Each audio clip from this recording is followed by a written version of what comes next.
नमस्कार मी Prachi Deepak कोकाठी ADS bye प्राच्या YouTube चॅनलमध्ये तुमच्या सर्वांचं स्वागत करते। सो हा व्हिडिओ असणार आहे सर्वात स्पेशल, कारण या व्हिडिओमध्ये आपण बघणार आहोत 10 सायन्स पार्ट ए मधील इम्पॉर्टंट क्वेश्चन जे आपल्याला एक्झाममध्ये येऊ शकतात। सो हा व्हिडिओ शेवटपर्यंत बघा, कोणताही पॉईंट मिस करू नका। आणि व्हिडिओच्या शेवटी मी तुम्हाला देणार आहे काही टिप्स अँड ट्रिक्स जे तुम्ही स्वतःच्या स्टडीमध्ये यूज करू शकता। सो व्हिडिओ बिलकुल मिस करू नका। आज तारीख आहे 8 मार्च 2025, म्हणजेच आज आपण जागतिक महिला दिन म्हणून सेलिब्रेट करतो। सो सर्वप्रथम मी सर्व महिलांना जागतिक महिला दिनाच्या शुभेच्छा देते। सो या सर्व महिला आपल्या आई असतील किंवा आपल्या बहिणी असतील, सर आपल्यासाठी खूप हेल्पफुल आहेत, आपल्याला सर्वांना मदत करतात। हा दिवस त्यांनाच डेडिकेटेड आहे। पण या व्यतिरिक्त आज 8 तारीख आहे, आपल्याकडे बरोबर आहे 2 दिवस सायन्स 1चा अभ्यास करण्यासाठी। सो या व्हिडिओला आपण पटकन स्टार्ट करूयात। पण त्याआधी जर तुम्ही फर्स्ट टाइम या चॅनलवर आला असाल तर चॅनलला सबस्क्राइब करा आणि बाजूला जी बेल आयकन असेल ती प्रेस करायची आहे आणि त्याच्यामध्ये तुम्हाला ऑल हा ऑप्शन चूज करायचा आहे। सो जेव्हा पण मी नवीन व्हिडिओज टाकेन ते तुमच्यापर्यंत पोहोचतील आणि त्या व्हिडिओमध्ये तुम्ही नवनवीन गोष्टी शिकू शकाल। आणि या व्हिडिओला लाईक करा, शेअर करा जास्तीत जास्त विद्यार्थ्यांसोबत, म्हणजे जेणेकरून त्यांचा पण 10 सायन्सचा अभ्यास होऊन जाईल। आणि कोणताही वेळ न दवडता आपण स्टार्ट करूयात आपल्या व्हिडिओला। Chapter 1 gravitation. ग्रॅव्हिटेशन हा सर्वात फर्स्ट चॅप्टर आहे आपल्या 10 सायन्स पार्ट ए मधील। सो त्याच्यापासून आपण स्टार्ट करणार आहोत आणि वन बाय वन करून आपण जे पण टॉपिक्स आहेत, इम्पॉर्टंट टॉपिक्स जे येणार आहेत आपल्याला एक्झाममध्ये येऊ शकतात आपल्याला एक्झाममध्ये, ते आपण बघणार आहोत।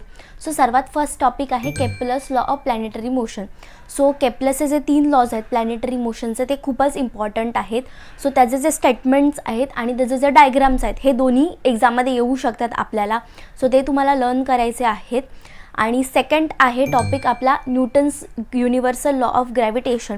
सो जो न्यूटनचा जो युनिव्हर्सल लॉ ऑफ ग्रॅव्हिटेशनचा जो स्टेटमेंट आहे तो पण खूप इम्पॉर्टंट आहे। आणि जो फॉर्म्युला आहे F = G × m1/m2/r², आणि त्याचं जे तुम्हाला टेक्स्टबुकमध्ये छोटंसं एक्सप्लेनेशन दिलेलं आहे हे आपल्याला 2 किंवा 3 मार्क्समध्ये येऊ शकतं। जर फक्त स्टेटमेंट आलं तर 1 मार्कला येऊ शकतं, आणि जर तुम्हाला एक्सप्लेनेशन जर विचारलं असेल तर तुम्हाला 2 किंवा 3 मार्क्सला येऊ शकतात। सो ते हे तुम्हाला करायचं आहे। सो थर्ड टॉपिक असणार आहे अर्थ्स ग्रॅव्हिटेशनल ॲक्सेलरेशन, म्हणजेच G। सो या टॉपिकवरती बरेचसे क्वेश्चन्स विचारले आहेत याच्या आधीही, म्हणजे जो फॉर्म्युला आहे ॲक्सेलरेशन = G × mass/r², हा जो फॉर्म्युला आहे याच्यावरती बरेचसे सम्स ऑलरेडी विचारलेले आहेत। एक गोष्ट सोडून बाकी 3 गोष्टी त्यांचे व्हॅल्यू देणार आणि एका गोष्टीचे तुम्हाला व्हॅल्यू विचारणार। सो हे काही सम्स आहेत अशा प्रकारचे, हे तुम्हाला येऊ शकतात। आणि याच्या व्यतिरिक्त असा पण येऊ शकतो क्वेश्चन की समजा मास डबल केलं किंवा रेडियस आहे ती हाफ केली किंवा रेडियस ट्रिपल केली, सो तुमचं अर्थ ग्रॅव्हिटेशनल ॲक्सेलरेशनवरती काय फरक पडतो। सो हे क्वेश्चन्स आहेत, हे वेगवेगळ्या परम्युटेशन कॉम्बिनेशनमध्ये विचारायचं, म्हणजे डबल केलं, ट्रिपल केलं किंवा हाफ केलं, 1/3ने रिड्यूस केलं। सो हे काही क्वेश्चन्स आहेत, हे तुम्हाला ऑलरेडी विचारले गेलेले आहेत ह्याच्या आधीही। सो हे तुम्हाला नीट बघायचं एक्झॅक्टली कसं सॉल्व्ह करायचं आहे याच्याबद्दल। सो याच्यासाठी तुम्हाला सर्वात फर्स्ट फॉर्म्युला माहिती पाहिजे अर्थ ॲक्सेलरेशनचा, which is G × m/r²। So या फॉर्म्युलावरती तुम्हाला बरेचसे क्वेश्चन विचारले गेलेले आहेत, ते तुम्हाला ध्यान देऊन बघायचं आहे। फोर्थ टॉपिक आहे मास आणि वेट ह्याच्यामधला जो डिफरन्स आहे हा। सो याच्यावरती तुम्हाला डेफिनेशन द्यायचं आहे। त्याच्यानंतर मास आणि वेट एक्झॅक्टली कशावरती डिपेंड करतं, केव्हा चेंज होतं, हे सगळे जे पॉईंट्स आहेत हे तुम्हाला या क्वेश्चनमध्ये ॲड करायचं। लास्ट टॉपिक आहे ग्रॅव्हिटेशन चॅप्टरमधला, तो आहे फ्री फॉल। सो फ्री फॉलची तुम्हाला डेफिनेशन येऊ शकते आणि त्याचं जे एक्सप्लेनेशन आहे हे तुम्हाला 2 मार्क्सला येऊ शकतं। म्हणजे जर एक्सप्लेनेशन आलं तर तुम्हाला 2 मार्क्सला येऊ शकतं, आणि जर फक्त डेफिनेशन आली ती तुम्हाला 1 मार्क्ससाठी येऊ शकते। Chapter 2 periodic classification of elements. हा फर्स्ट केमिस्ट्री बेस्ड चॅप्टर आहे 10 सायन्समधील। सो याच्यामध्ये सर्वात 4 इम्पॉर्टंट पॉईंट्स आहेत जे आपल्याला एक्झाममध्ये विचारले जाऊ शकतात। सो वन बाय वन करून आपण ते बघणार आहोत। सो सर्वात फर्स्ट आहे डोबेरायनर-स्ट्राइड। सो डोबेरायनर-स्ट्राइडचं जे स्टेटमेंट आहे सो ते तुम्हाला येऊ शकतं, किंवा त्याचे जे एक्झाम्पल्स आहेत जसं की लिथियम, सोडियम आणि पोटॅशियम हे जे एक्झाम्पल आहे, किंवा ह्याच्या व्यतिरिक्त जे एक्झाम्पल्स आहेत हे पण तुम्हाला येऊ शकतात। सो हा क्वेश्चन तुम्हाला 1 मार्कला येऊ शकतं, म्हणजे 1 मार्कला स्टेटमेंट आणि 1 मार्कसाठी एक्झाम्पल हे तुम्हाला येऊ शकतं। किंवा फाइंड ऑड मॅन आउटमध्ये तुम्हाला एक डोबेरायनर-स्ट्राइड दिलं असेल आणि एक वेगळाच एलिमेंट दिलं असेल, ते तुम्हाला आयडेंटिफाय करण्यासाठी विचारलं असेल। सो असे काही जे क्वेश्चन्स आहेत हे या टॉपिकवरती विचारले जाऊ शकतात। देन सेकंड टॉपिक आहे Newlands law of octaves. So Newlands law of octaves ऑब्जेक्टिव्समध्ये फक्त जे स्टेटमेंट आहे हे विचारलं जाणार आहे. अजून काही एक्झाम्पल्स वगैरे विचारले जाण्याची शक्यता फारच कमी आहे. ओके, सो तुम्हाला ते स्टेटमेंट 1 मार्क्ससाठी लर्न करायचं आहे. त्यान थर्ड टॉपिक आहे मेंडेलिव्हज पिरियॉडिक टेबल. हा लास्टचे जे 2 पॉईंट्स आहेत डोबेरेनर स्ट्राइड्स आणि न्यूलँड्स लॉ ऑफ ऑक्टेव्हपेक्षा खूपच इम्पॉर्टंट आहे. सो मेंडेलिव्हज पिरियॉडिक टेबलवरती तुम्हाला ॲटलीस्ट 3 मार्क्सचा क्वेश्चन आरामात येऊ शकतो. सो तुम्हाला त्याच्यावरती जे मेरिट्स आहेत मेंडेलिव्हज पिरियॉडिक टेबलचे किंवा जे डिमेरिट्स आहेत हे तुम्हाला प्रत्येकी 2 मार्क्ससाठी किंवा 3 मार्क्ससाठी येऊ शकतात. सो तुम्हाला त्याचे जे डिटेल पॉईंट्स आहेत या क्वेश्चनमध्ये लिहायचे आहेत. किंवा मेंडेलिव्हज पिरियॉडिक टेबलमधला जो लॉ होता तर तो एक्झॅक्टली लॉ काय आहे, मेंडेलिव्हज पिरियॉडिक टेबल हा कोणत्या प्रॉपर्टीवरती बेस्ड आहे हा क्वेश्चन पण विचारला गेलेला आहे. जसं की ॲटॉमिक मास नंबर ही जी प्रॉपर्टी आहे या बेसिसवरती मेंडेलिव्हज पिरियॉडिक टेबल अवलंबून आहे. सो हा क्वेश्चन पण तुम्हाला 1 मार्कला येऊ शकतो. सो हे तुम्हाला नीट करायचा आहे. हा टॉपिक आहे मेंडेलिव्हज पिरियॉडिक टेबल, सगळे टॉपिक्स याच्यामधले. ओके, आणि फोर्थ आणि लास्ट टॉपिक आहे मॉडर्न पिरियॉडिक टेबल. सो लास्टच्या 3 टॉपिक्सपेक्षा सर्वात जास्त टॉपिक्स म्हणजे या टॉपिकवरती तुम्हाला प्रश्न विचारले गेलेले आहे. सो या टॉपिकमध्ये तुम्हाला काय काय करायचं आहे, मॉडर्न पिरियॉडिक टेबलचे जे मेरिट्स आहेत मेंडेलिव्ह पिरियॉडिक टेबलवरती, सो ते हा क्वेश्चन बऱ्याचदा विचारला गेला, हा तुम्हाला लर्न करायचा आहे. ओके, आणि मॉडर्न पिरियॉडिक टेबलमधले जे ग्रुप्स आहेत आणि जे पिरियड्स आहेत सो त्याची जी डेफिनेशन आहे एक्झॅक्टली पिरियड आपण कशाला बोलतो किंवा ग्रुप आपण कशाला म्हणतो हा प्रश्न विचारला गेलेला आहे. जसं की रोज आहेत त्यांना आपण पिरियड्स म्हणतो आणि जे उभे कॉलम्स आहेत यांना आपण ग्रुप्स म्हणतो. हे जे प्रॉपर डेफिनेशन आहे हे तुम्हाला लिहायचं आहे ह्याच्यामध्ये. आणि कोणत्या प्रकारचे एलिमेंट्स आहेत ब्लॉकशी बिलॉंग करतात हा पण क्वेश्चन विचारले. जसं की एस ब्लॉकमध्ये मेटल्स प्रेझेंट आहेत, पी ब्लॉकमध्ये मेटल्स, नॉन मेटल्स, मेटलॉइड्स तिन्ही टाईपचे एलिमेंट्स प्रेझेंट आहेत, आणि डी आणि एफ ब्लॉकमध्ये फक्त मेटल्स म्हणजे ट्रान्झिशन मेटल्स आणि इनर ट्रान्झिशन मेटल्स प्रेझेंट आहेत रिस्पेक्टिव्हली. हे काही क्वेश्चन्स आहेत हे तुम्हाला विचारले जाऊ शकतात. किंवा ग्रुपमध्ये असणाऱ्या एलिमेंट्सना आपण काय म्हणतो, जसं की ग्रुप 1मधले असणाऱ्या एलिमेंट्सला आपण अल्कली मेटल्स म्हणतो, ग्रुप 2मध्ये असणाऱ्या एलिमेंट्सला आपण अल्कलाईन अर्थ मेटल्स बोलतो, किंवा ग्रुप 17मध्ये असणाऱ्या एलिमेंट्सना आपण हॅलोजन्स म्हणतो. हे जे काही क्वेश्चन्स आहेत हे तुम्हाला विचारले जाऊ शकतात.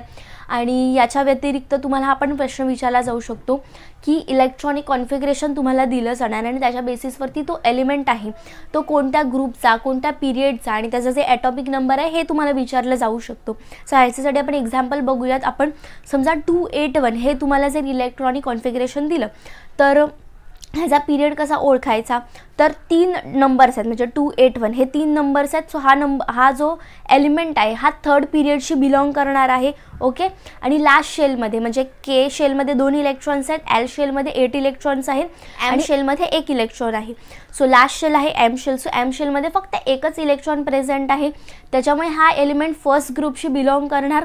आणि ह्याचा आपण ॲटॉमिक नंबर कसा काढणार, सो ते 3 नंबर्स आहेत 281 यांना आपण ॲड करणार. सो 2 + 8 + 1 ह्याचं ॲडिशन किती होतं 11.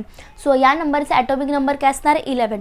सो तुम्हाला इलेक्ट्रॉनिक कॉन्फिगरेशन दुसरा देऊन पण हा प्रश्न विचारला जाऊ शकतो. सो हा प्रश्न तुम्हाला करायचा आहे. आणि लास्ट काही क्वेश्चन्स आहेत जसं की तुम्हाला गिव्ह रिझन्समध्ये विचारला जाऊ शकतो की एका पिरियडमध्ये ॲटॉमिक रेडियस का इन्क्रीज होते किंवा व्हॅलन्सी सेम का राहते, एका पिरियडमध्ये ॲटॉमिक रेडियस डिक्रीज का होते. हे फ्रिक्वेंटली आस्क क्वेश्चन्स आहेत, हे तुम्हाला प्लीज करायचे आहेत. हे ॲटलीस्ट 2 मार्काला क्वेश्चन हा येऊच शकतो. सो हा पार्ट जो आहे मॉडर्न पिरियॉडिक टेबल हा तुम्हाला बिलकुल स्किप करायचा नाही, पूर्ण टॉपिक लर्न करायचा आहे. सो आता आपण 3rd चॅप्टरवरती जम्प ऑन कर. Chapter 3 chemical equations and reactions. हा इम्पॉर्टंट चॅप्टर आहे. ओके, सो ह्याच्यामध्ये जे 5 इम्पॉर्टंट टॉपिक्स आहेत ते आपण बघणार. सो सर्वात फर्स्ट टॉपिक आहे identify chemical change and physical change.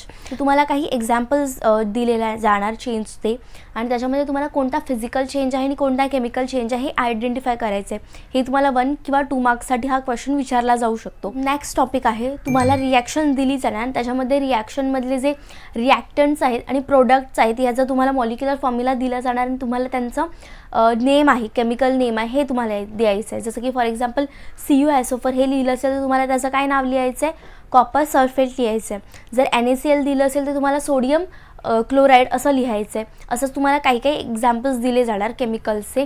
आणि जर तुम्हाला केमिकल रिॲक्शन दिली असेल तर त्याच्यामध्ये आयडेंटिफाय करायचं की रिॲक्टंट्स कोणते आणि प्रोडक्ट्स कोणते. सो समजा रिॲक्शनमध्ये तुम्हाला जर माहिती असेल तर त्याचं जे हेड जिकडे असतं सो ते आपले प्रोडक्ट्स असतात आणि टेल जिकडे असतात ते आपले रिॲक्टंट्स असतात. सो हे आयडेंटिफाय करायला खूप इझी आहे, तुम्हाला 1 मार्कला येऊ शकतं. आणि या टॉपिकमधला सर्वात इम्पॉर्टंट पॉईंट आहे types of chemical reaction. So जे 4 टाइप्स आहेत केमिकल रिॲक्शनचे, जे सर्वात फर्स्ट आहे combination reaction, decomposition reaction, displacement reaction आणि डबल डिस्प्लेसमेंट रिॲक्शन. हे जे 4 रिॲक्शन आहेत हे तुम्हाला आयडेंटिफिकेशनसाठी पण येऊ शकतात. म्हणजे कोणती रिॲक्शन डिस्प्लेसमेंट रिॲक्शन आहे किंवा कोणती डबल डिस्प्लेसमेंट आहे हे तुम्हाला आयडेंटिफाय करायला येऊ शकतं. किंवा तुम्हाला रिॲक्टंट्स दिले जाणार, तुम्हाला प्रोडक्ट्स लिहायचे आहेत त्या रिॲक्शनचे काय असणार. म्हणजे समजा डिकम्पोजिशन रिॲक्शन दिली जाणार किंवा डबल डिस्प्लेसमेंट रिॲक्शन तुम्हाला दिली जाणार. हे काही एक्झाम्पल्स आहेत. आणि याच्यामध्ये पण तुम्हाला जे फ्रेशली प्रिपेअर्ड लाईम वॉटर आहे हा वाला जो क्वेश्चन आहे, म्हणजे CaCO3 तुम्हाला हीट करायचं आहे आणि त्याच्यामध्ये जो लिबरेट होणारा जो गॅस आहे म्हणजेच कॅल्शियम कार्बोनेट हीट केल्यानंतर तो जो गॅस रिलीज होतो तो फ्रेशली प्रिपेअर्ड आपण लाईम वॉटरमध्ये जर ॲड केला तर लाईम वॉटर मिल्की का होतं त्याची जी रिॲक्शन आहे ती तुम्हाला लिहायला येऊ शकते. किंवा कोणता गॅस इव्हॉल्व्ह होतो आहे, तो कार्बन डायऑक्साईड हा गॅस इव्हॉल्व्ह होतो आहे हे तुम्हाला विचारला जाऊ शकतो. सो असे जे काही क्वेश्चन आहेत या टॉपिकवरती येऊ शकतात, म्हणजे या रिॲक्शनवरती. किंवा आयरन नेलमध्ये त्याच्यामध्ये जर आपण CuSO4 सोल्युशन ॲड केलं तर काय चेंज होतं किंवा काय जी रिॲक्शन होते ती तुम्हाला लिहायची आहे. हे असे काही क्वेश्चन आहेत हे विचारले जाऊ शकतात. किंवा factors affecting rate of chemical reaction, त्याचे जे 5 पॉईंट्स आहेत ते तुम्हाला विचारले जाऊ शकतात किंवा 2 किंवा 3 मार्क्ससाठी. सो हा खूपच इम्पॉर्टंट टॉपिक आहे. सो हा पॉईंट किंवा हा टॉपिक हा बिलकुल स्किप करायचा नाही तुम्हाला, ठीक आहे. देन 4th टॉपिक आहे रेडॉक्स रिॲक्शन. सो तुम्हाला रेडॉक्स रिॲक्शन आयडेंटिफाय करायला येऊ शकते किंवा त्याचा डेफिनेशन येऊ शकतं. याच्या व्यतिरिक्त काही TDS क्वेश्चन या टॉपिकमध्ये विचारले जाऊ शकणार नाही आहे तुम्हाला, ठीक आहे. आणि लास्ट पॉईंट असणार आहे रॅन्सिडिटी, म्हणजे आपण ऑइल एअरटाईट कंटेनरमध्ये का ठेवायला पाहिजे हे तुम्हाला गिव्ह रिझन म्हणून विचारला जाऊ शकतो. या व्यतिरिक्त अजून काही डिफिकल्ट क्वेश्चन विचारले जाऊ शकणार नाहीत या रॅन्सिडिटीवरती, ओके. सो हे होतं केमिकल रिॲक्शन्स आणि इक्वेशन्समधले जे इम्पॉर्टंट टॉपिक्स आहेत ते. आणि जो 3rd टॉपिक आहे तुम्हाला बिलकुल मिस करायचं नाही, मी तुम्हाला वारंवार सांगते. ओके, इम्पॉर्टंट क्वेश्चन बघणार आहोत 4th चॅप्टरमधले. Chapter 4 effects of electric current. Effects of electric current हा थोडा लेंदी चॅप्टर आहे. सो ह्याच्यातले आपण टॉपिक्स न बघता डिरेक्टली जे क्वेश्चन्स आहेत जे येऊ शकतात आपल्याला एक्झाममध्ये त्याच्याबद्दल आपण डिस्कस करणार आहोत. सो सर्वात फर्स्ट क्वेश्चन आहे गिव्ह रिझन्स. सो गिव्ह रिझन्समध्ये तुम्हाला 2 क्वेश्चन येऊ शकतात. जो सर्वात फर्स्ट आहे nichrome is used in electric appliances. हा जो क्वेश्चन आहे हा तुम्हाला फर्स्ट येऊ शकतो गिव्ह रिझन्समध्ये. सेकंड जो क्वेश्चन आहे जो तुम्हाला एक्झाममध्ये गिव्ह रिझन्ससाठी येऊ शकतो तो आहे tungsten metal use in electric bulbs. Then second question आहे शॉर्ट नोटसाठी. सो शॉर्ट नोटसाठी तुम्हाला MCB किंवा जे इलेक्ट्रिक फ्यूज आहेत याच्यावरती तुम्हाला 2 मार्क्ससाठी शॉर्ट नोट येऊ शकते या चॅप्टरमध्ये. आणि थर्ड क्वेश्चन आहे जो ड्रॉ करण्यासाठी आणि तुम्हाला एक्सप्लेनेशनसाठी पण येऊ शकतो. तो येऊ शकतो तुम्हाला सोलेनॉइडवरती. सो सोलेनॉइडचा तुम्हाला इथे डायग्राम प्रॉपरली ड्रॉ करायचं आहे आणि त्याचं जे एक्सप्लेनेशन आहे प्रॉपरली ते तुम्हाला इथे लिहून द्यायचं आहे. सो हा क्वेश्चन तुम्हाला 2 किंवा 3 मार्क्ससाठी येऊ शकतो सोलेनॉइडचा. देन 4th टाईपचा जो क्वेश्चन आहे जो तुम्हाला येऊ शकतो एक्झाममध्ये तो डिफरन्स बिटवीनमध्ये येऊ शकतो किंवा तुम्हाला एक्सप्लेनेशनमध्ये येऊ शकतो. तो येऊ शकतो AC जनरेटर आणि DC जनरेटर याच्यावरती. तर त्याच्यामध्ये त्याचं तुम्हाला प्रिन्सिपल लिहायचं आहे, त्याचं वर्किंग लिहायचं आहे आणि त्याचे जे युजेस आहेत AC जनरेटरचे किंवा DC जनरेटरचे ते तुम्हाला 3 मार्क्ससाठी विचारले जाऊ शकते. ते तुम्हाला प्रॉपरली लिस्ट डाऊन करायचे आहेत. मला कोणता पण एक रूल देऊ शकता. त्याच्यामध्ये फ्लेमिंग्स लेफ्ट हँड रूल आणि फ्लेमिंग्स राईट हँड रूल आहे. हा तुम्हाला 1 मार्क्ससाठी येऊ शकतो. आणि जो 6 टाईप ऑफ क्वेश्चन आहे जो या चॅप्टरमध्ये विचारला जाऊ शकतो तो आहे write the uses of following. So ह्याच्यामध्ये तुम्हाला गॅल्व्हॅनोमीटर त्याच्यानंतर व्होल्ट मीटर ॲमीटर ह्याचे जे युजेस आहेत ह्याचं एक्झॅक्टली काय आहे याचे जे युजेस आहे तुम्हाला 1 मार्क्ससाठी येऊ शकतात. सो सिम्पली 2-3 लाईन्स तुम्हाला या जे यूज आहे त्याच्याबद्दल लिहायचं आहे. That's it. Chapter 5 heat. Heat या चॅप्टरमध्ये 5 इम्पॉर्टंट टॉपिक्स आहेत जे तुम्हाला एक्झामसाठी येऊ शकतात. सो सर्वात फर्स्ट आहे लॅटेंट हीट. सो लॅटेंट हीट या टॉपिकमध्ये तुम्हाला एक टेम्परेचर वर्सेस टाईम ग्राफ दिलेला आहे. याच्यावरती बऱ्याचदा क्वेश्चन विचारले गेलेले आहेत. सो या चॅप्टरमध्ये सर्वात इम्पॉर्टंट पॉईंट आणि चार्ट आहे हा temperature versus time graph. So हा तुम्हाला बिलकुल मिस करायचा नाही आहे टॉपिक. सो याच्याबद्दल एक तर तुम्हाला ग्राफ दिला जाऊ शकतो जो टेम्परेचर वर्सेस टाईम ग्राफ आहे तो, आणि त्याच्यात तुम्हाला एक्सप्लेनेशन लिहायला सांगू शकतात किंवा जो टेम्परेचर वर्सेस टाईम ग्राफ देऊन त्याच्याबद्दल काही 3 रिलेटेड क्वेश्चन विचारले जाऊ शकतात आणि त्यांचे तुम्हाला आन्सर्स लिहायचे आहेत. सो अशा टाईपचे जे क्वेश्चन्स आहेत या टॉपिकमध्ये फ्रेम केले जातात. सेकंड टॉपिक आहे anomalous behaviour of water. So anomalous behaviour of वॉटरमध्ये जो होप्स अपॅरेटस आहे एक तर तुम्हाला त्याचा डायग्राम लिहायला सांगू शकतात किंवा त्याचं जे वर्किंग प्रिन्सिपल आहे ते तुम्हाला लिहायला जाऊ शकतात आणि त्याचं थोडंसं एक्सप्लेनेशन तुम्हाला द्यायचं आहे. सो अशा प्रकारचे होप्स अपॅरेटसबद्दल क्वेश्चन विचारले जाऊ शकतात. थर्ड टॉपिक जो हीट चॅप्टरमध्ये येऊ शकतो तो आहे due point and humidity. So ह्याच्यामध्ये फक्त तुम्हाला एकच क्वेश्चन येऊ शकतो, वेपर कंटेन इन एअर. हे तुम्हाला 1 मार्क्ससाठी फक्त लिहायचं आहे, ह्याचं जे आन्सर आहे ते. फोर्थ टॉपिक आहे हीट. सो हीटमध्ये तुम्हाला 3 क्वेश्चन्स विचारले जाऊ शकतात. सो सर्वात फर्स्ट आहे एक तर तुम्हाला SI युनिट ऑफ हीट विचारलं जाऊ शकतं किंवा तुम्हाला यूज ऑफ कॅलरीमीटरचे जे युजेस आहेत ते 1 किंवा 2 मार्क्ससाठी विचारले जाऊ शकतात. किंवा थर्ड क्वेश्चन असा विचारला जाऊ शकतं 1 calorie is equal to how many joules, अशा प्रकारचा. देन फिफ्थ आणि लास्ट टॉपिक आहे जो या चॅप्टरमध्ये विचारला जाऊ शकतो which is specific heat capacity. So specific heat कपॅसिटीचं एक तर तुम्हाला डेफिनेशन विचारलं जाऊ शकतं किंवा त्याच्या बेसिसवरती काही सम्स विचारले जाऊ शकतात. Chapter 6 refraction of light. Refraction of लाईटमध्ये 4 इम्पॉर्टंट पॉईंट्स आहेत जे तुम्हाला एक्झामसाठी येऊ शकतात. सो सर्वात फर्स्ट पॉईंट आहे refraction of light. So refraction of लाईटची जी डेफिनेशन आहे ती तुम्हाला 1 मार्क्ससाठी येऊ शकते किंवा जो डायग्राम आहे तो तुम्हाला 2 मार्क्ससाठी येऊ शकतो आणि लॉज पण आहे ह्याच्यामध्ये. सो ते पण तुम्हाला 2 मार्क्ससाठी येऊ शकतात. सो रिफ्रॅक्शन ऑफ लाईटचे 3 इम्पॉर्टंट पॉईंट्स आहेत, डेफिनेशन, त्याच्यानंतर त्याचा डायग्राम आणि त्याचे जे लॉज आहेत ते. ओके, सो हा झाला first point. Then second point आपल्याला येऊ शकतो रिफ्रॅक्शन ऑफ लाईटमध्ये, तो आहे रिफ्रॅक्टिव्ह इंडेक्स. सो रिफ्रॅक्टिव्ह इंडेक्सची जी डेफिनेशन आहे आणि जो फॉर्म्युला आहे हा खूपच इम्पॉर्टंट आहे कारण जो फॉर्म्युला आहे त्याच्या बेसिसवरती तुम्हाला काही सम्स येऊ शकतात. रिफ्रॅक्टिव्ह इंडेक्सचा फॉर्म्युला आहे velocity of light ray in medium 1 upon velocity of light ray in medium 2. So हा जो फॉर्म्युला आहे त्याच्या बेसिसवरती बरेचसे क्वेश्चन विचारले गेले आहेत. म्हणजे तुम्हाला जे 3 व्हॅल्यूज त्याच्यापैकी 2 व्हॅल्यूज तुम्हाला देणार आणि त्याच्यातली 1 व्हॅल्यूचं तुम्हाला फाइंड आउट करायला सांगणार. सो असे काही सम्स तुम्हाला येऊ शकतात किंवा तुम्हाला लाईट रे जी आहे ती डेन्सर टू रेअरर कशा प्रकारे बेंड होते किंवा rarer medium to denser medium कशी बेंड होते हे पण तुम्हाला विचारलं जाऊ शकतो. आणि मोस्ट फ्रिक्वेंटली आज क्वेश्चन हा आहे रिफ्रॅक्टिव्ह इंडेक्सचा. वॉटर किंवा एअरची रिफ्रॅक्टिव्ह इंडेक्स आहे ती तुम्हाला विचारली जाऊ शकते 1 मार्क्ससाठी. तर तुम्हाला टेक्स्टबुकमध्ये एक छोटा कॉलम दिलेला आहे ऑलरेडी, तर तिथे या व्हॅल्यूज नोट डाऊन ऑलरेडी केलेल्या आहेत. तर त्या तुम्हाला बाय हार्ट करायच्यात या value, refractive index of water and refractive index of air. हे सर्वात इम्पॉर्टंट आहे. सो ह्याला स्किप करायचं नाही हा क्वेश्चन. ओके, थर्ड पॉईंट आहे twinkling of stars. So twinkling of स्टार्समध्ये फक्त एकच क्वेश्चन विचारला जाऊ शकतो गिव्ह रिझनसाठी, तो आहे की why does stars twinkle and planets not. So हा क्वेश्चन तुम्हाला लँग्वेज चेंज करून 1-2 प्रकारे विचारला जाऊ शकतो पण मोर ऑर लेस त्याचा मिनिंग क्वेश्चनचा हाच असणार आहे. सो 2 मार्क्ससाठी तुम्हाला हा क्वेश्चन लर्न करायचा आहे. आन्सर पण त्याचं खूपच इझी आहे, टेक्स्टबुकमध्ये पण आपल्याला दिलेलं आहे त्याचं. फोर्थ पॉईंट आहे dispersion of light. So dispersion of light ह्या सगळ्या म्हणजे जो 6th चॅप्टर आहे त्याच्यामध्ये सर्वात इम्पॉर्टंट टॉपिक आहे dispersion of light. So dispersion of लाईटची जी डेफिनेशन आहे ती खूपच इम्पॉर्टंट आहे, 1 मार्क्ससाठी येऊ शकते. किंवा त्याचा जो डायग्राम आहे डिस्पर्जन ऑफ लाईटचा की लाईट रे एका प्रिझममध्ये एंटर करते आणि ती डिस्पर्ज होते 7 कलर्समध्ये, म्हणजे रेनबोचे जे कलर्स आहेत त्याच्यामध्ये.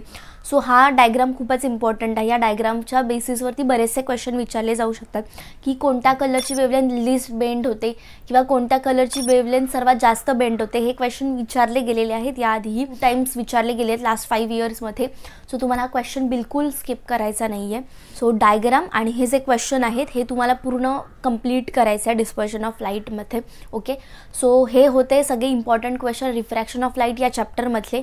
सो आता आपण नेक्स्ट टॉपिकवरती जाऊयात. Chapter 7 lenses. लेन्सेसमध्ये 5 इम्पॉर्टंट टॉपिक्स आहे जे तुम्हाला येऊ शकतात एक्झामसाठी. सो सर्वात फर्स्ट टॉपिक आहे रे डायग्राम. सो रे डायग्राम्समध्ये तुम्हाला कॉन्केव्ह लेन्सचे 2 रे डायग्राम्स दिले आहेत आणि कॉन्व्हेक्स लेन्सचे 6 रे डायग्राम्स दिले आहेत टेक्स्टबुकमध्ये. सो ते तुम्हाला हे जे 8 डायग्राम्स आहेत प्रॉपरली लर्न करायचं आहे. सो याच्यामध्ये तुम्हाला क्वेश्चन्स असे विचारले जाऊ शकतात की तुमची जी ऑब्जेक्ट आहे ती फोकसवरती प्रेझेंट आहे किंवा फोकल लेंथ आणि सेंटर ऑफ कर्वेचरमध्ये प्रेझेंट आहे. तर तुमचा जो इमेज आहे तो कुठे फॉर्म होणार आणि त्याचा जो कोणत्या प्रकारची फॉर्म होणार, which kind of image will be form. So exactly ती डिमिनिश इमेज असेल की सेम साईजची असणार किंवा एनलार्ज इमेज तुम्हाला मिळणार, असे जे क्वेश्चन आहेत कॉन्व्हेक्स लेन्स आणि कॉन्केव्ह लेन्सचे हे तुम्हाला विचारले जाऊ शकतात. किंवा याच्या व्यतिरिक्त तुम्हाला असा पण क्वेश्चन विचारला जाऊ शकतो किंवा concave lens is diverging type of lens किंवा कॉन्व्हर्जिंग टाईप ऑफ लेन्स, असा जो क्वेश्चन आहे हा तुम्हाला 1 मार्क्ससाठी विचारला जाऊ शकतो. जर तुम्हाला रे डायग्राम्सवरती क्वेश्चन आली तर ते तुम्हाला 2 किंवा 3 मार्क्ससाठी हमखास विचारले जातात. सो हा जे टॉपिक्स आहे तुम्हाला बिलकुल मिस करायचा नाही आहे. तुम्हाला टेक्स्टबुकमध्ये ह्याचं जे पूर्ण एक छान कॉलम बनवलेला आहे टेक्स्टबुकमध्ये, सो तो कॉलम आहे तो तुम्हाला प्रॉपरली लर्न करायचा आहे एक्झामसाठी बराच वेळ आपल्यासाठी. सो हा कॉलम दिवसातनं जर तुम्ही 2 किंवा 3 टाइम्स जरी बघितला तर तुम्हाला तो लर्न होऊन जाईल. देन सेकंड पॉईंट आहे लेन्सेसमध्ये, तो आहे फोकल लेंथ आणि पॉवर. सो फोकल लेंथ आणि पॉवरवरती तुम्हाला सम्स विचारले जाऊ शकतात. सो जर तुम्हाला फोकल लेंथची व्हॅल्यू दिली आहे तर तुम्हाला पॉवर विचारणार, पॉवरची व्हॅल्यू विचारणार. आणि जर तुम्हाला पॉवरची व्हॅल्यू दिली असेल तर तुम्हाला फोकल लेंथची व्हॅल्यू आहे ती विचारली जाऊ शकते एक्झाममध्ये. हे फ्रिक्वेंटली आस्क क्वेश्चन आहे लास्ट 5 इयर्समध्ये, एकाच विचारला गेलेला आहे last 5 इयर्समध्ये at least 2 times.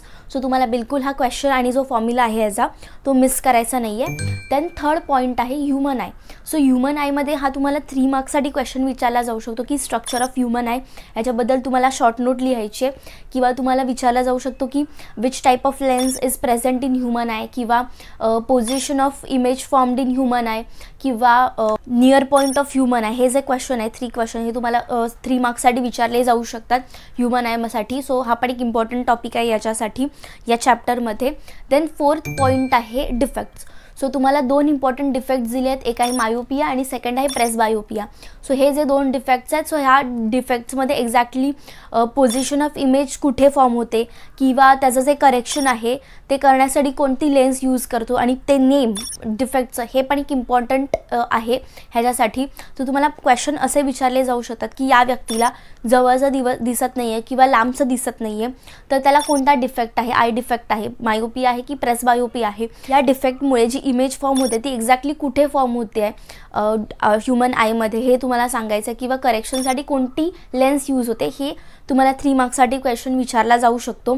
Last point आहे use of lens. So use of लेन्समध्ये कॉन्व्हेक्स किंवा कॉन्केव्ह लेन्सचं तुम्हाला विचारलं जाऊ शकतं. त्याच्या यूज ऑफ लेन्सेसमध्ये 2 इम्पॉर्टंट टॉपिक्स आहेत. सर्वात फर्स्ट आहे सिम्पल मायक्रोस्कोप आणि सेकंड आहे watch repairs. So watch repair करण्यामध्ये किंवा सिम्पल मायक्रोस्कोपमध्ये कोणत्या प्रकारची लेन्स यूज होते, ती कशा प्रकारे यूज होते ह्याच्यासाठी आपल्याला 2 मार्क्ससाठी हा क्वेश्चन विचारला जाऊ शकतो. सो हा पॉईंट पण इम्पॉर्टंट आहे. सो लेन्स हा चॅप्टरमध्ये जे मी म्हणाली रे डायग्राम्स, त्याच्यानंतर ह्युमन आय आणि जे डिफेक्ट्स आहेत हे 2 किंवा 3 मार्क्ससाठी आरामात विचारला जाऊ शकतो. तर हे तिन्ही पॉईंट्स तुम्हाला बिलकुल मिस करायचे नाही आहेत. सो आता आपण जाणार आहोत नेक्स्ट टॉपिककडे विच इज मेटलर्जी. 8 चॅप्टर आहे which is of chemistry. Chapter 8 metallurgy. So metallurgy हा वास्ट चॅप्टर आहे केमिस्ट्रीचा. पण ह्याच्यातले जे 4 इम्पॉर्टंट टॉपिक्स आहेत जे आपल्याला एक्झाममध्ये येऊ शकतात त्यात आपण डिस्कस करणार आहोत. सो सर्वात फर्स्ट टॉपिक आहे reactivity series of metals. Reactivity series of मेटल्समध्ये तुम्हाला असा क्वेश्चन विचारला जाऊ शकतो की highly reactive metals, least reactive metals आणि मॉडरेटली रिॲक्टिव्ह मेटल्स ह्याचे तुम्हाला एक्झाम्पल्स द्यायचे आहेत. सो प्रत्येकी तुम्हाला 2 ते 3 एक्झाम्पल्स लर्न करायचे आहेत ह्या मेटल सिरीजमध्ये. ओके. किंवा असा पण तुम्हाला क्वेश्चन विचारला जाऊ शकतो की हायड्रोजन सोबत किंवा ऑक्सिजन सोबत कोणते मेटल्स आहेत सर्वात इझिली रिॲक्ट होतात. सो जे हायली रिॲक्टिव्ह मेटल्स आहेत त्याचं तुम्ही एक्झाम्पल्स लिहू शकता. सो असे जे काही क्वेश्चन आहेत हे तुम्हाला विचारले जाऊ शकतात रिॲक्टिव्हिटी सिरीज ऑफ मेटल्सवरती. देन सेकंड पॉईंट आहे general properties of ionic compounds. So ionic compounds हा जो क्वेश्चन आहे हा याच्यावरती तुम्हाला 2 मार्क्ससाठी हा क्वेश्चन विचारला जाऊ शकतो ॲज अ शॉर्ट नोट म्हणून. सो 2 मार्क्सचा क्वेश्चन आहे तो ॲटलीस्ट तुम्हाला 4 पॉईंट्स या क्वेश्चनमध्ये तुम्हाला लिस्ट डाऊन करायचे आहेत प्रॉपरली लर्न करून. सो कोणते पण 4 प्रॉपर्टीज आहेत इलॅबरेट करून तुम्हाला इथे एक्सप्लेन करायचे आहेत थोडेसे 2 मार्क्ससाठी. देन थर्ड टॉपिक आहे आणि सर्वात मेन टॉपिक आहे, मोठा टॉपिक आहे याच्यामधला which is principles of metallurgy. So principles of मेटलर्जीमध्ये काय येऊ शकतो तर सर्वात फर्स्ट आहे डेफिनेशन्स तुम्हाला येऊ शकतात.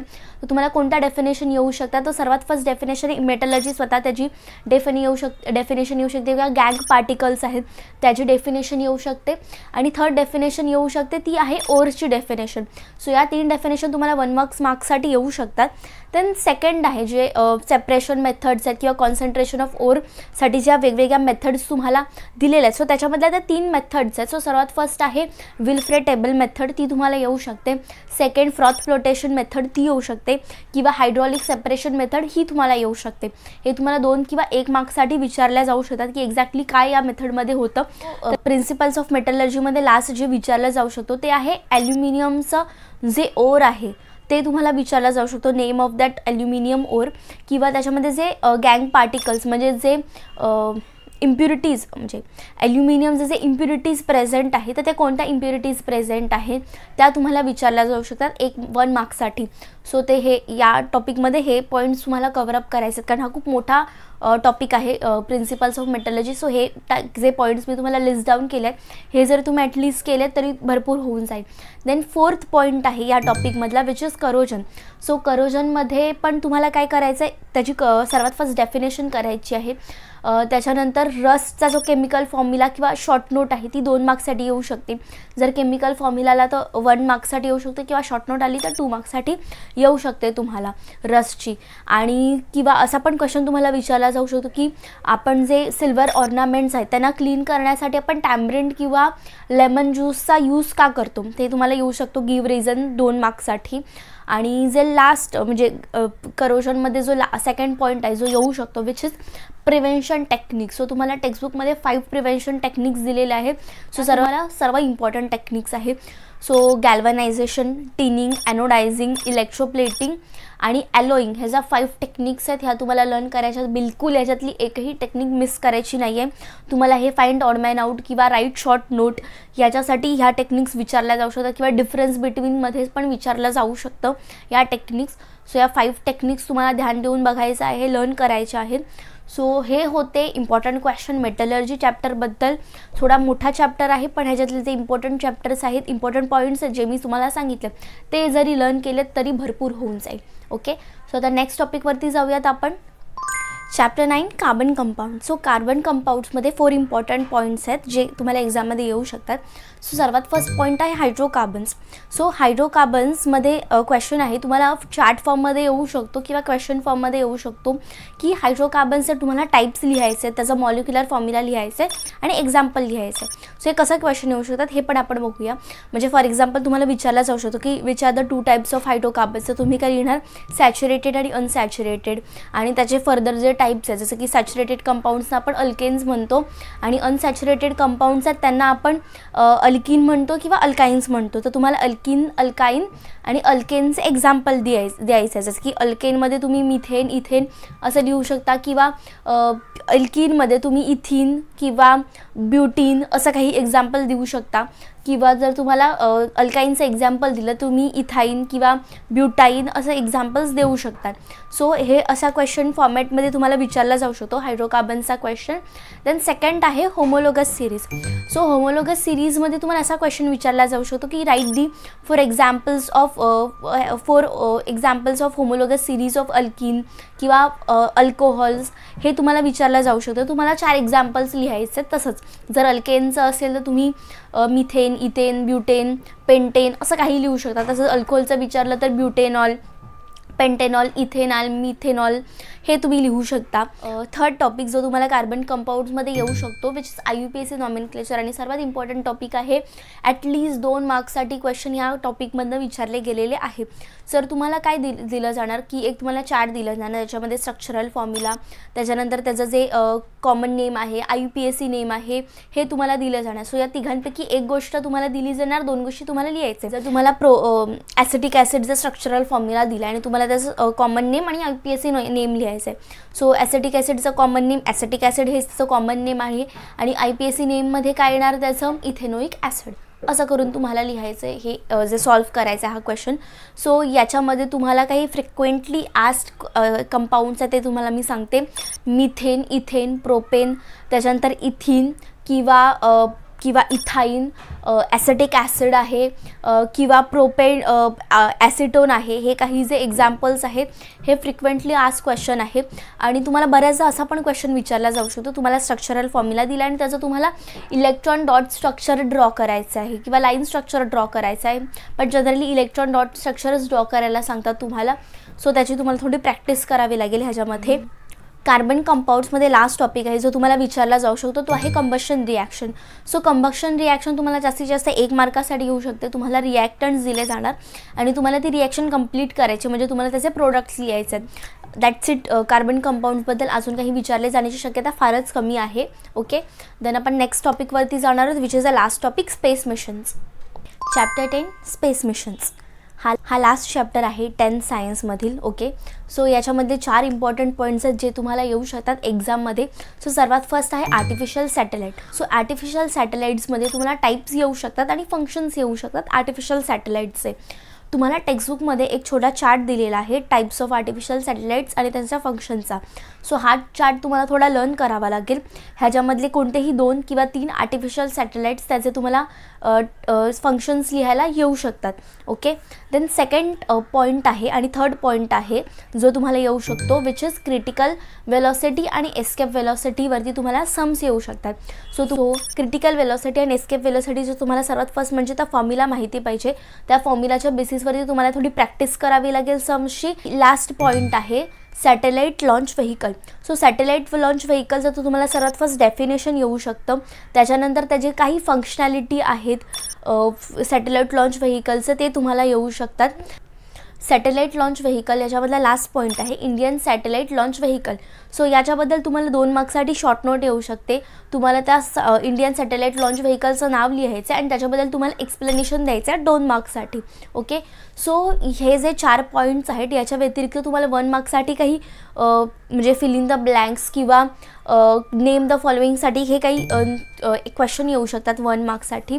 सो सर्वात फर्स्ट आहे की COAP म्हणजे कॉलेज ऑफ इंजिनिअरिंग पुणे या कॉलेज स्टुडंट्सनी कोणता सॅटेलाईट लॉन्च केला आहे हे तुम्हाला येऊ शकतं.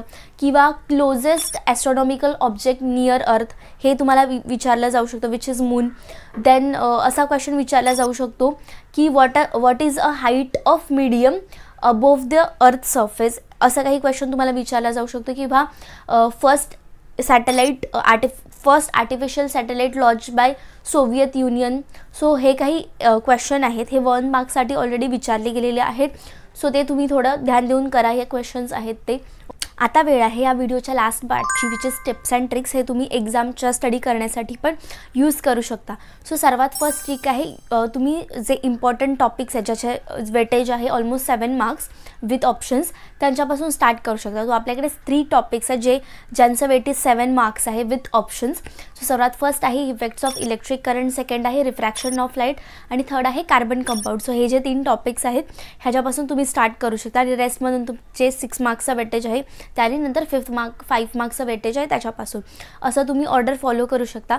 किंवा सेकंड असा तुम्ही ट्रिक यूज करू शकता की तुम्हाला जो इझी वाटतात चॅप्टर त्याच्यापासून स्टार्ट करू शकता. म्हणजे तुम्हाला कोणता केमिस्ट्रीचा चॅप्टर किंवा कोणता फिजिक्सचा चॅप्टर इझी जातो आहे त्याने तुम्ही स्टार्ट करा. नंतर मॉडरेटली म्हणजे जे तुम्हाला थोडे डिफिकल्ट वाटत आहेत ते आणि नंतर जे हार्ड वाटत आहेत ते अशा सिक्वेन्समध्ये पण जाऊ शकता, depend upon your study style. आज आपण डिस्कस केलेले क्वेश्चन्स आहेत ते ॲटलीस्ट 2 टाइम्स तुम्हाला रिवाईज करायचं, जेणेकरून ते तुम्हाला पूर्णपणे लर्न होऊन जातील.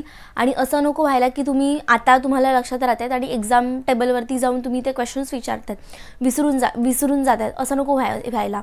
सो तुम्हाला ॲटलीस्ट 2 टाइम्स रिवाईज करायचं. सो तुम्हाला ते क्वेश्चन रीड केल्यानंतर ॲटलीस्ट बुक बंद करून तुम्हाला त्याचं रिव्हिजन करायचं आहे. असे जे काही स्टडी टेक्निक्स आहेत ते तुम्ही यूज करू शकता. 4th टिप आहे जे तुम्ही एक्झाम देताना यूज करू शकता, विच इज की जर तुम्ही पेपर हातात घेतला आणि तुम्ही काही एका क्वेश्चनबद्दलचा काही इम्पॉर्टंट टॉपिक किंवा एक इम्पॉर्टंट पॉईंट विसरला तर तुम्ही एक काम करू शकता की आपला जो क्वेश्चन आहे पेपर आहे तो तुम्ही नीट बघू शकता.